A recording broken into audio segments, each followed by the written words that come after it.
Break பிடிக்காமல் தனியார் பேருந்து கடைக்குள் புகுந்த வீடியோ வைரலாக பரவி வருகின்றது. நேற்று கோவை உப்பிலிப்பாளையம் மேம்பாலம் கீழே தனியார் பேருந்து ஒன்று அந்த பகுதியில் வந்து கொண்டிருந்த போது திடீரென பிரேக் பிடிக்காததால் அருகில் இருந்த எலக்ட்ரிக்கல் கடைக்குள் பேருந்து புகுந்ததால் பரபரப்பு ஏற்பட்டது.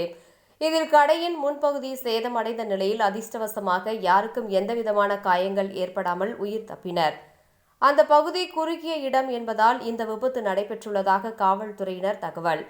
அந்த பகுதியில் அதிக அளவில் இருசக்கர வாகனங்கள் நிறுத்துவதினால் கனரக வாகனங்கள் மேம்பாலத்திற்கு திரும்ப முடியாமல் தினசரி அவதியடைந்து வரும் நிலையில் தற்போது விபத்து ஏற்பட்ட வீடியோ வெளியாகி வைரலாக பரவி வருகின்றது.